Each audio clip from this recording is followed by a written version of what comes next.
Hello students, this is Nitin Dhingra और आज जो हम लेक्चर करने वाले हैं वो है क्लास 6 का चैप्टर नंबर है फाइबर टू फैब्रिक। इसका फर्स्ट पार्ट मैंने आपको ऑलरेडी करा दिया है और आज जो हम पार्ट कर रहे हैं वो है पार्ट 2। आज इस चैप्टर को पार्ट 2 में कंप्लीट करेंगे। आई होप कि आपने फर्स्ट पार्ट देख लिया है। अगर फर्स्ट पार्ट नहीं देखा तो पहले फर्स्ट पार्ट देखो, फिर इसको देखो ताकि समझ आ सके कि फैब्रिक क्या होता है, फाइबर क्या होता है। फिर भी बता देता हूँ मैं कि फैब्रिक होता है कपड़ा। जैसे मैंने कोई शर्ट पहनी है, दिस इज़ अ फैब्रिक। पर ये फैब्रिक, ये कपड़ा, ये शर्ट जिन धागों से, बहुत बारीक बारीक धागों से मिलके बना है वो होता है फाइबर। तो ठीक है, इससे पहले वीडियो में हमने कॉटन को सीख लिया था। आज हम सीखेंगे जूट के बारे में। तो जूट क्या होता है भाई? जूट भी एक तरह का फाइबर है जो कि नेचुरल है और ये प्लांट से ही मिलता है। ये ऐसे प्लांट से मिलता है जो कि पानी में पड़े रहे हैं। मतलब देखो, ऐसा प्लांट जहाँ पे बहुत ज़्यादा बारिश हो वहाँ पे ये प्लांट होगा, जूट का प्लांट। ठीक है, और ये प्लांट कैसा होगा? बिल्कुल सीधा होता है। मतलब इसमें टहनियाँ नहीं निकलेंगी, ब्रांचेस नहीं होंगी। ये सीधा प्लांट होगा, 6 to 10 फीट का, 6 से 10 फीट लंबा। ठीक है, फिर आप क्या करोगे, जब इस प्लांट के ऊपर फ्लावर आने वाले होंगे, फूल लगते हैं इस प्लांट के ऊपर, जैसे ही वो फ्लावरिंग स्टेज में आएगा उसको कट कर लोगे। कट कर लिया आपने प्लांट को। अब आप इस प्लांट को जब आपने कट किया है स्टेम से, ठीक है, तो आप इसको पानी में, मतलब बहुत सारे प्लांट्स को इकट्ठा करके रस्सी से बांधा, बहुत सारे हो गए, इकट्ठे हो गए, ठीक है, और इनको डाल दिया पानी में। 15 से 20 दिन तक इसको पानी में डाल के रखेंगे। फिर ना जब ये सड़ने लग जाता है, रोटिंग हो जाती है, इसकी स्मेल आती है, ठीक है, तो 20 एक दिन के बाद फिर आप इसको पानी से निकालते हो। ठीक है, फिर इसके अंदर से फाइबर निकल के आता है। ठीक है, और उस फाइबर से हम बहुत सारे काम करते हैं। तो पहले मैं आपको दिखा देता हूँ कि जो ये प्लांट है, ये इसकी फ़ोटोज़ दिखाता हूँ कि कैसे होता है, कितना लंबा ये प्लांट होता है। ग्रीन कलर का प्लांट होता है। फिर इसको कट करते हैं। कट करने के बाद इसको हम पानी में डालते हैं। पानी में डालने के बाद जो इससे फाइबर निकलता है, जो इससे बनता है, रस्सियाँ बनती हैं, इससे बैग्स बनते हैं, क्या क्या बनते हैं। तो सबसे पहले तो ये फ़ोटो देखो। देखो इस फोटो में आप देख रहे हो ध्यान से, इसमें देखो ये ग्रीन कलर के प्लांट्स थे।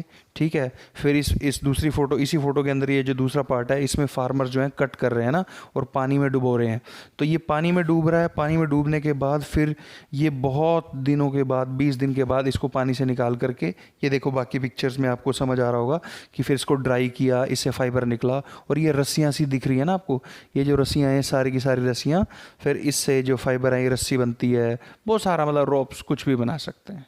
ठीक है, तो आपको समझ आ गया, आपने देख लिया कैसा होता है। अब जो मैंने नोट्स बनाए हैं आप इसको देख लो। ठीक है, ये आपके बिल्कुल काम आ जाएंगे बढ़िया से। तो जूट को बोलते हैं गोल्डन फाइबर, क्योंकि इसका कलर थोड़ा गोल्डन सा होता है। तो ये गोल्डन फाइबर है और कहाँ से मिलता है? जूट प्लांट की स्टेम से। स्टेम क्या होती है? अगर ये कोई प्लांट है, ठीक है, अगर ये कोई प्लांट है, ठीक है, यहाँ पे इसकी रूट्स हैं, जड़ें हैं नीचे, और ये जो है ये इसकी स्टेम है। ठीक है, ये स्टेम है। तो इसी को कट करते हैं, पानी में डुबो देंगे और इसको बाहर से छील लेंगे। इसके अंदर से फाइबर निकलेगा, कौन सा? जूट का। Right students. अच्छा, अब जो जूट है वो चीप है, सॉफ्ट है, ड्यूरेबल है, सस्ता है, सॉफ्ट रहता है। ठीक है, मतलब बहुत ज़्यादा हार्ड नहीं रहता, और ड्यूरेबल है। ड्यूरेबल मतलब लंबे टाइम तक चलता है, ऐसा नहीं है कि थोड़े टाइम बाद ख़राब हो जाएगा। अच्छा, अब ये मिलता कहाँ है? जहाँ पे बहुत ज़्यादा बारिश होगी, क्योंकि पानी में रखना पड़ेगा इसको, तो बहुत ज़्यादा बारिश में रहेगी। या फिर जहाँ पे पानी खड़ा रहे, समुद्र के किनारे पे, सी के कॉर्नर्स पे, जहाँ पे सी है इंडिया में। इंडिया में सी कहाँ कहाँ पे आप देखोगे? वेस्ट बंगाल के किनारे पे सी है, उड़ीसा में है। ठीक है, तो पूरे वर्ल्ड का जितना भी जूट है, मैक्सिमम प्रोडक्शन पूरे वर्ल्ड का 85 to 90% के लगभग का जो जूट का प्रोडक्शन है वो इंडिया और बांग्लादेश कर देते हैं। बांग्लादेश इंडिया के साथ बॉर्डर शेयर करता है, ये आपको पता ही होगा। इंडिया और बांग्लादेश पूरे वर्ल्ड का 85 से 90% जूट पैदा करते हैं, प्रोड्यूस करते हैं। तो और इंडिया और बांग्लादेश में भी, इंडिया पूरे वर्ल्ड में हाईएस्ट जूट को प्रोड्यूस करने वाला कंट्री है। ठीक है, और कहाँ कहाँ पे मिल सकता है? इंडिया में मिल सकता है ये वेस्ट बंगाल में, है ना, बिहार में, असम में। और कौन सी मिट्टी होनी चाहिए जहाँ पे स्टेम इसके प्लांट्स लगाएंगे? वो एल्यूवियल सॉइल होनी चाहिए। एल्यूवियल सॉइल वो सॉइल होती है जो नदी के किनारों पे मिलती है। अब कौन सी नदी है वो? गंगा और यमुना। गंगा यमुना के किनारों पे ये प्लांट्स मिलेंगे। ठीक है, और वहाँ पे जहाँ पे पानी खड़ा रहेगा वहाँ पे मिलेंगे। हाइट देखो इनकी 6 से 10 फीट तक, इतने लंबे लंबे हो सकते हैं। अब क्या करते हैं? ट्री को कट किया, ठीक है, कट करने के बाद 20 दिन तक पानी में रखेंगे, ठीक है, जब तक वो जल सड़ने ना लग जाए। सड़ जाती है ना कोई चीज़, बहुत दिनों तक ऐसी पड़ रहे, फिर उससे फाइबर निकाल लेंगे। अब उससे फाइबर निकल के आएगा, धागा निकल के आएगा पतला पतला, उस धागे को स्पिनिंग करेंगे। जैसे स्पिनिंग क्या करते थे महात्मा गांधी, चरखा चलाते थे, उसी तरीके से स्पिनिंग करेंगे। स्पिनिंग मशीन से करेंगे। पिछली वीडियो में भी मैंने दिखाया था कि स्पिनिंग कैसे होती है। तो स्पिनिंग करेंगे। स्पिन करने से होता क्या है, स्पिन करने से जो धागे थे पतले पतले वो दोनों जुड़ जाते हैं और मोटा धागा बनता है ना। स्पिनिंग करने से, जैसे बाल है मेरे, बाल बहुत पतले हैं ना, तो बाल 2-3 बालों को स्पिन करेंगे, ऐसे रोटेट करेंगे, ठीक है, तो वो जुड़ जाएंगे और वो स्ट्रांगली जुड़ जाएंगे। ऐसे करके जुड़ जाते हैं ना, जैसे एक ये फाइबर है, एक ये फाइबर है, इसको ऐसे रखूँगा तो ऐसे तो जुड़ेगा नहीं, बट इसको थोड़ा मोड़ूंगा, इसको भी थोड़ा मोड़ूंगा, ऐसे मोड़ने के बाद इसको जोड़ लूँगा, तो दैट इज़ स्पिनिंग। तो स्पिनिंग कर लेंगे। फिर स्पिनिंग के बाद क्या होगा, फाइबर से यान बन जाएगा। यान मतलब वो रेशा, वो जो चीज़ जिससे आप बाद में कपड़ा बुन सकते हो, कपड़ा बना सकते हो। राइट स्टूडेंट्स, अब इसके यूजेस क्या हैं, आपने देखा होगा इसके यूजेस क्या होते हैं। ये जो बोरियां होती हैं, जहाँ पे बोरियां, ग्रेन सैक्स, जिसके अंदर अनाज भर के रखते हैं, गेहूं चावल वगैरह, है ना, वो बोरियां बनती हैं। तो मैं दिखा भी देता हूँ, ये देख लो, ये फ़ोटो है, ठीक है, इस फोटो में आपको पता चल रहा होगा। राइट स्टूडेंट्स, तो आई होप कि आपको जूट अच्छे से समझ आ गया, है ना। अब जूट के बाद अगला है कोयर। कोयर क्या होता है, आपने नारियल देखा है, सूखा नारियल, उसके बाहर की जो सरफेस होती है, बाहर के जो उसके बाल होते हैं वो ब्राउन कलर के, है ना। तो ये देखो, ये रहा, ये फोटो देख लो, ये नारियल दिख रहा है आपको, इतने सारे नारियल पड़े हैं, ये जो बाहर इसका ब्राउन कलर का है, इससे जो फाइबर बनेगा उसे बोलते हैं कोयर, ठीक है, कोकोनट से मिलेगा, ठीक है। और फिर इसका यूज़ क्या है, इसका यूज़ होता है डोर मैट बनाने में, कारपेट वगैरह बनाने में, यहाँ पे इसका यूज़ रहेगा। हेम्प, हेम्प की इमेज देख लो भाई, ये हेम्प है, देख लिया। अब हेम्प भी कैसा दिख रहा है आपको देखने में, ये भी जूट प्लांट जैसा दिख रहा है, सेम प्रोसेस है इसका भी, इससे भी रोप्स बनाते हैं हम, ये कुछ भी छोटा बड़ा काम करते हैं। ऐसी फ्लैक्स होता है, वो झाड़ियाँ होती हैं, सेम काम है, इतना ज़्यादा इंपॉर्टेंट नहीं है, ठीक है। मतलब कोयर, हेम्प, ठीक है। जूट इंपॉर्टेंट था तो जूट को हमने बड़ा लिखा। तो जूट में हमने देख लिया ना, जूट जब लगाया था, अच्छा, जब हमने उसको पानी में डाल के रखा था, उस प्रोसेस का नाम है रेटलिंग, ठीक है, रेटिंग। तो उस प्रोसेस का नाम होता है रेटिंग। तो जब आप पानी में डाल के रखोगे तो ये प्रोसेस होती है वो, ठीक है। तो ठीक है, अब आगे चलते हैं भाई। अब आ गया वूल। वूल क्या होती है, वूल होती है ऊन। जब सर्दियाँ आती हैं तो हम वूल पहनते हैं, गर्म कपड़े पहनते हैं।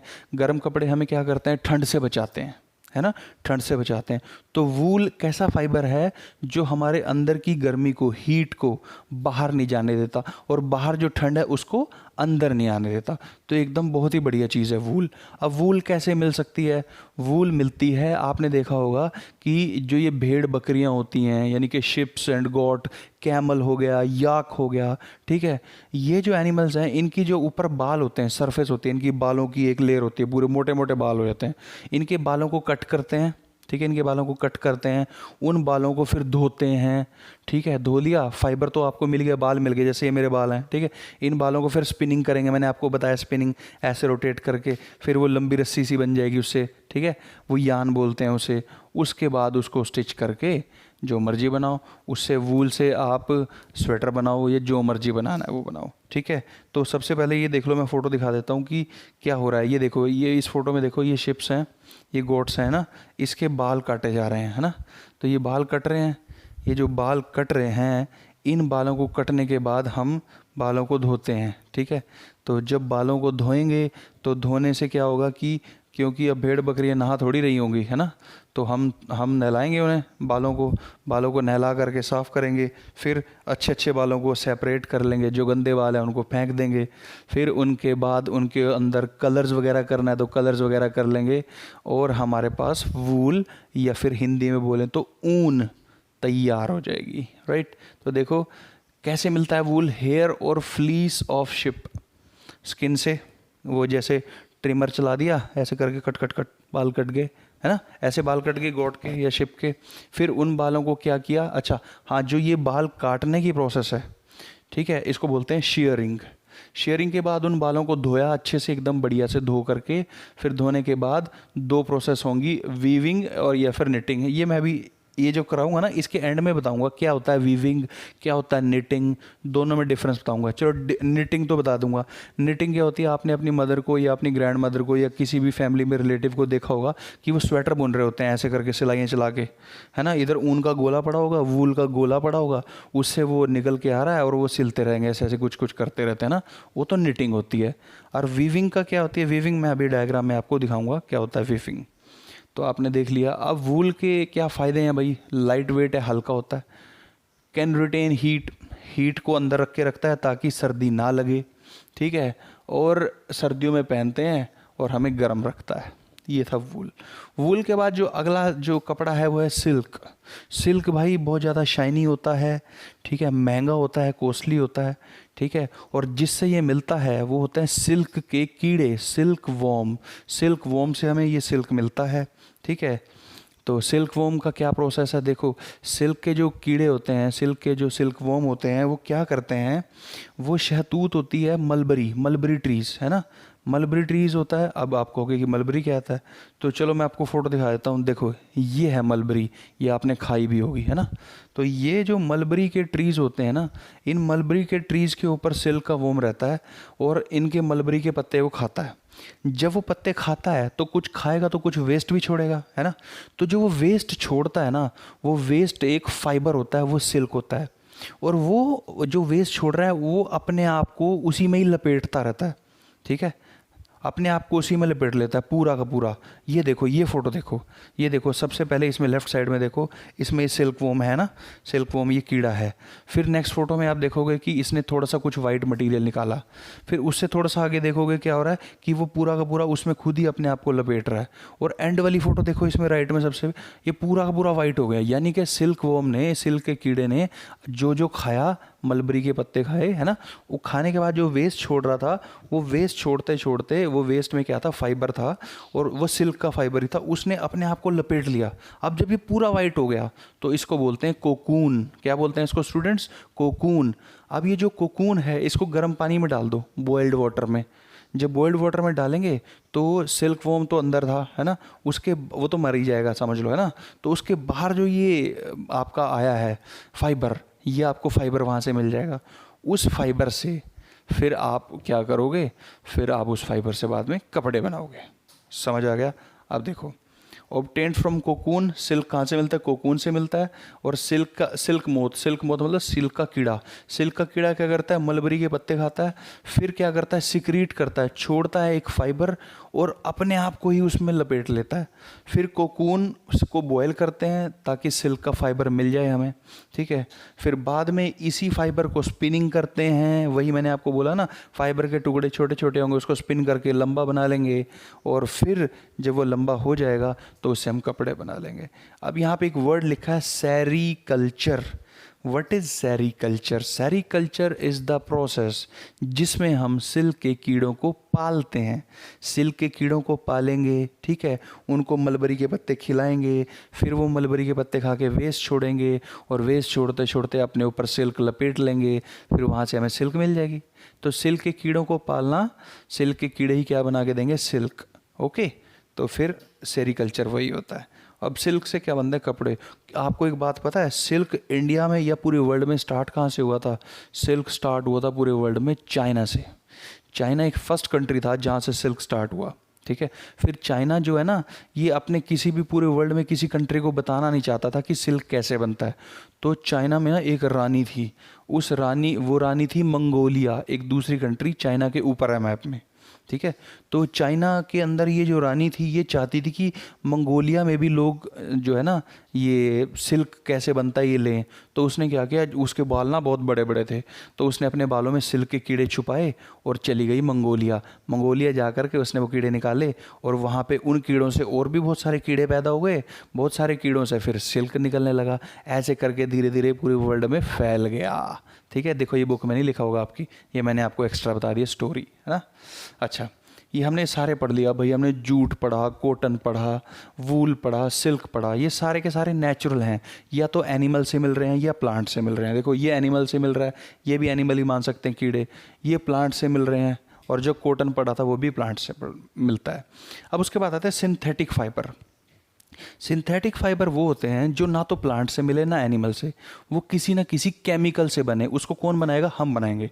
यानी कि man made fibre are known as synthetic fibre. अब उसके कोई एग्जांपल दो भाई। उसका एग्जांपल है nylon, rayon, polyester. Nylon, rayon, polyester. भाई जितने भी नेचुरल फाइबर थे, यानी कि ये वूल है या सिल्क है या जूट है या कॉटन है, इनकी एक क्वालिटी थी। क्या क्वालिटी थी? कि ये पानी को एब्जॉर्ब कर सकते हैं। ये पानी को एब्जॉर्ब करते हैं, इसीलिए गर्मियों में कहते हैं कि कॉटन के कपड़े पहनो, जब भी पसीना आएगा कॉटन एब्जॉर्ब कर लेगा। बट जो ये सिंथेटिक फाइबर होते हैं, रेयॉन, नायलॉन, ये पॉलिएस्टर, इनकी क्वालिटी क्या है? कि ये पानी को एब्जॉर्ब नहीं कर सकते। ये बिल्कुल भी पानी को एब्जॉर्ब नहीं करते। और अच्छी बात इनकी एक ये भी है कि इन कपड़ों के ऊपर प्रेस नहीं करनी पड़ती। आयरनिंग करते हैं ना हम, सलवटें नहीं पड़ती। नो रिंकल्स, कोई रिंकल नहीं आते इन कपड़ों में। आपने देखा होगा वो टी शर्ट्स आती हैं थोड़ी शाइनी सी रहती हैं, एडिडास वगैरह की, है ना, या कोई और ब्रांड्स की भी आती हैं, तो वो इसी से बनी होंगी, सिंथेटिक फाइबर से। Right students. और अच्छा, सिंथेटिक फाइबर की ज़रूरत क्यों पड़ी वो भी बता देता हूँ भाई। ये जो थे जूट थे, या जो ये कॉयर थे, या ये सिल्क थे, ये बहुत महंगे थे। और महंगे होने के साथ साथ हमारे हाथ में नहीं था कि हम जल्दी बहुत ज़्यादा बढ़ा लें। ये कीड़ा जितने भी सिल्क निकालेगा उतनी ही मिलेगी। तो बहुत सारी चीज़ें थी, बहुत सारे लोग थे जो सिल्क पहनना चाहते थे बट सिल्क पहन नहीं पा रहे थे। ठीक है, तो इस तरह से डिस्कवरी हुई इनकी, नायलॉन, रेयॉन और पॉलिएस्टर। जो ये रेयॉन है ना, रेयॉन, रेयॉन सिल्क का डुप्लीकेट है। डुप्लीकेट मतलब सिल्क तो ओरिजिनल है जो कि नेचुरल है, कीड़े से मिलता है। रेयॉन एक केमिकल है ये दोनों सेम टू सेम। ठीक है। अच्छा, ये जो सिंथेटिक फाइबर हैं जितने भी हैं, कहाँ से मिलते हैं? पेट्रोलियम से मिलते हैं। क्वालिटीज़ क्या हैं? कोई रिंकल नहीं पड़ेगा, है ना, ठीक है, और कम वाटर एब्जॉर्ब करते हैं। ये इसकी क्वालिटीज़ हैं, ये इसकी प्रॉपर्टीज़ हैं। ठीक है। अब लास्ट टॉपिक जो इस चैप्टर का बचता है ना, वो लास्ट टॉपिक क्या है स्टूडेंट्स? वो लास्ट टॉपिक है वही जो मैं आपको बोल रहा था कि difference between weaving and knitting. ठीक है, कि वीविंग क्या होती है, निटिंग क्या होती है। और मैंने आपको 2 मिनट पहले निटिंग तो मैंने आपको बता दिया। निटिंग क्या बताया था मैंने? निटिंग में मैंने कहा था कि आपने देखा होगा आपके घरों में आपके जो बुज़ुर्ग हैं, यानी कि आपकी मदर या फिर आपकी दादी, नानी, कोई भी, वो स्वेटर बुनती हैं, है ना। एक सिलाई लेती हैं, इधर एक सिलाई लेती हैं और ऊन को ऐसे करके यूँ डालती हैं। ऐसे आपने देखा होगा, नहीं देखा होगा तो देख लेना। ठीक है, वो तो होता है निटिंग। ठीक है। और वीविंग क्या होता है? वीविंग में क्या होता है भाई? देखो, वीविंग में ना ऐसे एक स्ट्रक्चर होगा, जैसे ये कोई पाइप्स हैं। ठीक है, ये पाइप्स हैं समझ लो। इसके ऊपर कोई धागा बांध दिया आपने ऐसे करके, ये धागा बांध दिया आपने। ठीक है, समझ रहे हो? ये कोई स्ट्रक्चर था, इस पे आपने ये धागा बांध दिया। अब आप एक और धागा लोगे, एक और धागा।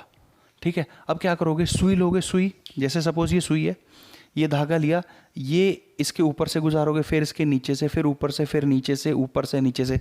समझ रहे हो? जैसे ये तो धागा मैंने पहले ही पिलर के ऊपर बांध रखा है, ये धागा है, ये 4 धागे मैंने बांध दिए। ठीक है, ये जो ऐसे है, ये है ना, जैसे समझ रहे हो, ये समझ लो, ये जो है मैंने पहले फिक्स कर रखा है, ये 4। और ये दूसरा धागा लिया मैंने, ये निकालूंगा इसके नीचे से, फिर इसके ऊपर से, फिर इसके नीचे से, फिर इसके ऊपर से, ऐसे। समझ पाए? आई होप कि समझ गए होगे। तो यानी कि एक स्ट्रक्चर लिया, उस पर धागा बांध दिया ऐसे। ठीक है, फिर दूसरा धागा उसके नीचे से यहाँ से निकाल के ऐसे ऐसे ऐसे करके, जो ये जो स्ट्रक्चर है, इस तरह की जो प्रोसेस है, इसको तो बोलते हैं वीविंग। ठीक है, और वीविंग में देखो आपने क्या हुआ, एक धागा तो पहले ही था। ठीक है, एक थ्रेड तो पहले ही था, एक फाइबर पहले ही था, और दूसरा फाइबर मैं यहाँ से लेके आया जो ऐसे ऐसे कर रहा है। तो कितने फाइबर लगेंगे? 2। राइट। पर निटिंग में 2 फाइबर नहीं लगते। निटिंग में तो वही एक ऊन का गोला है, उसी से ही बुनते रहते हैं। ओके, हाँ, डिज़ाइन डालना है वो अलग बात है। तो बट आप समझ गए होगे। तो ये फ़ोटो देख लो अब, ये देखो, इस फोटो में ये जो डायग्राम है, ये डायग्राम तो है निटिंग का। निटिंग आपको पता चल रही होगी, हाँ ये निटिंग है। ठीक है, समझ आ गया निटिंग, ये तो आपने देखा ही अपने घरों में। अच्छा, ये दूसरा डायग्राम देखो, ये डायग्राम है बच्चों वीविंग का। इसमें आपको समझ आ रहा होगा, ठीक है, कि वीविंग क्या है। अभी मैंने आपको एक्सप्लेन भी करी थी। ये जो फोटोज़ हैं ये हैं वीविंग की।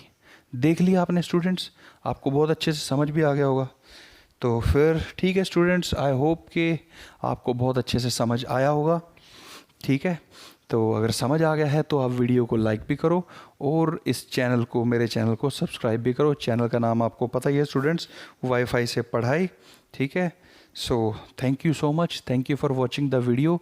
अगर कोई आपको लगता है कि हाँ ये चैप्टर आपको समझ नहीं आ रहा, ये तो मेरे कुछ स्पेशल स्टूडेंट्स ने कहा था तब मैंने वीडियो बनाई है, अगर आपको लगता है कि कोई चैप्टर समझ नहीं आ रहा है तब आप मुझे कमेंट में बता दो, मैं वो चैप्टर की वीडियो भी बना दूंगा। ठीक है, सो थैंक यू ऑल।